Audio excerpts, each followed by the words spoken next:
children, today's story actually starts with a little bit of an argument between Carrie and Nick, but we're not going to read that. If you want to read that, then you'll have to go and read that yourself.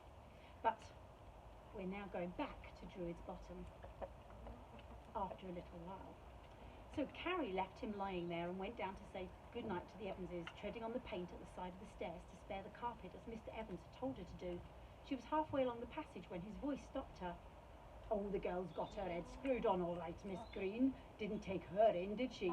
With her soft, smarmy ways. I tell you, Lou, it might be a good idea to get her to go there sometimes. Keep her eyes open. I know what I think Hepzibah Green's up to, but I'd like to be sure." Auntie Lou said something that was too low for Carrie to hear, and Mr. Evans laughed. His voice was pitched higher than usual, more Welsh and excitable. "Spying? What sort of word is that, girl? Am I the sort of man to set a child spying? Keep her eyes open, that's all I said. No harm in that, is it? It's Dilys I'm thinking of, and you should give her a thought too. She's our own flesh and blood, whatever she's done." Auntie Lou said louder than before and in a voice that shook with boldness, "That's the first time I've heard you say that, Samuel, for a good many long years." "Oh, I don't forgive her, that's one thing," Mr. Evans said.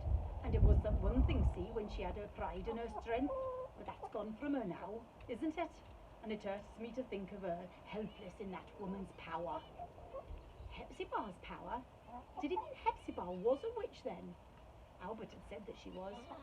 Carrie stood shivering in the cold hall behind the half-open door, wondering about Hepzibah and remembering her spellbinding voice telling that story about the old skull.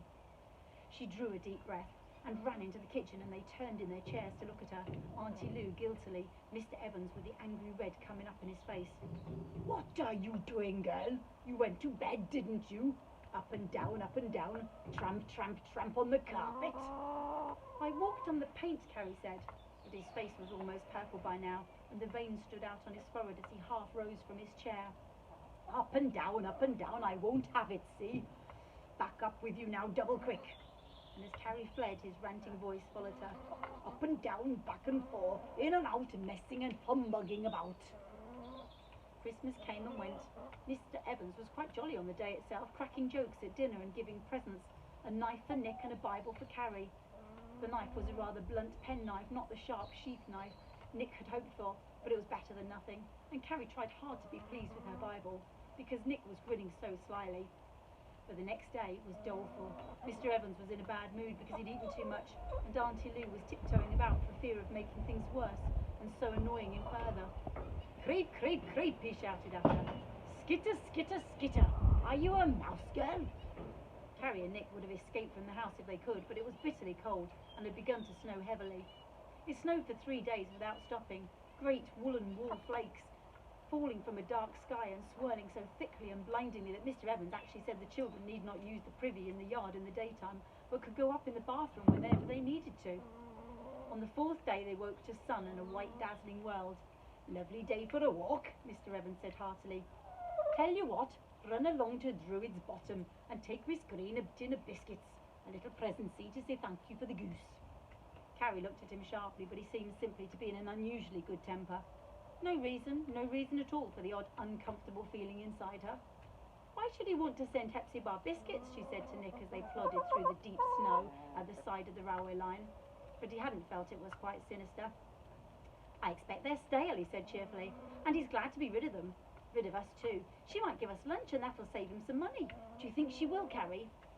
"Don't you dare ask," Carrie warned, but he stuck out his tongue and ran ahead, unafraid in the daylight, down the path through the grove.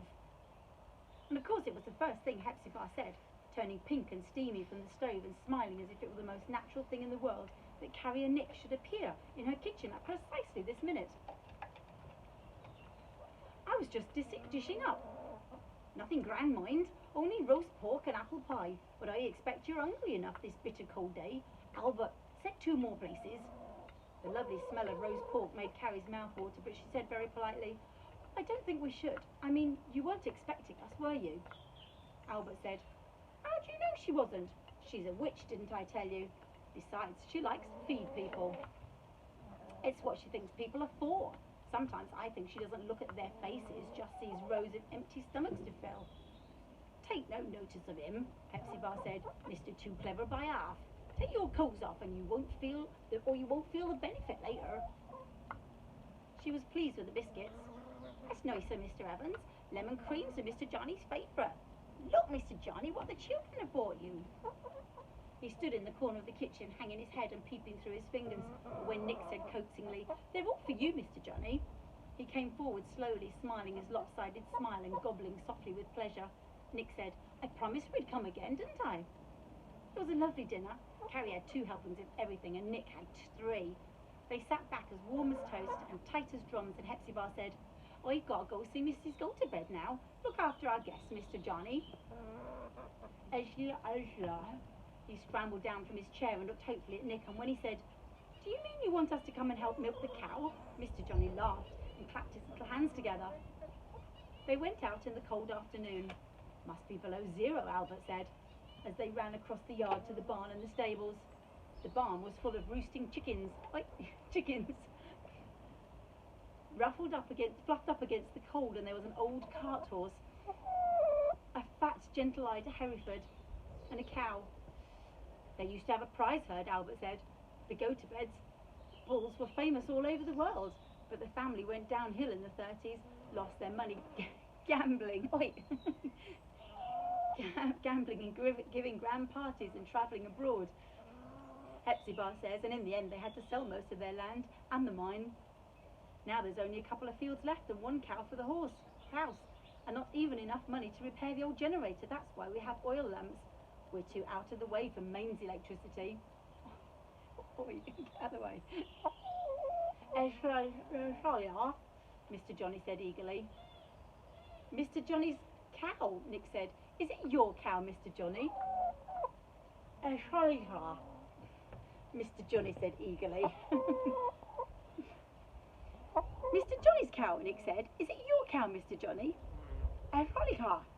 Mr. Johnny sat on a stool, his cheek pressed into the cow's smooth, swollen side as he milked her. She swished her tail and danced a little on her dainty back feet. He said, "Let's na," and she turned her beautiful head to look at him and lowed gently. "She's due to calve next month," Albert said. "Have you ever seen a calf born?" When the milking was done, they collected the eggs, warm from scattered nests in the barn. Damn. And the stable block, all snugly hidden in hedges. Mr. Johnny knew where every nest was and chuckled proudly as he showed them. Albert said to Carrie, "He even knows which time of the day each hen lays its eggs. It's really amazing. They're like people to him, I suppose. Hepzibah says, give him a stray feather and he'll tell you which bird it comes from." Mr. Johnny took the eggs and the pail of frothy milk and went into the house. The sun was dark red behind the trees now, and their voices echoed in the valley as they slid on the frozen horse pond in the yard.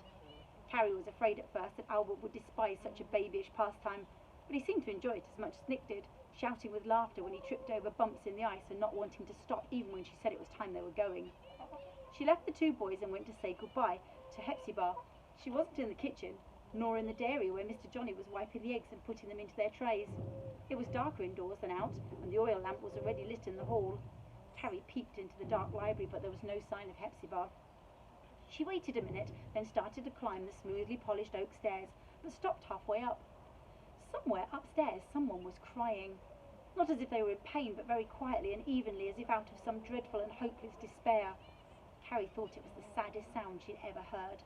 She stood still, feeling scared, and then, when Hepzibah appeared at the top of the stairs, ashamed too, as if she had no right to be listening, Hepzibah said, "Oh, it's you, Carrie." Her voice was pitched low and soft, her spell-binding voice, Carrie thought, and she looked up at her. She was holding a candle and her eyes shone in its light, and her gleaming hair fell like silk on her shoulders.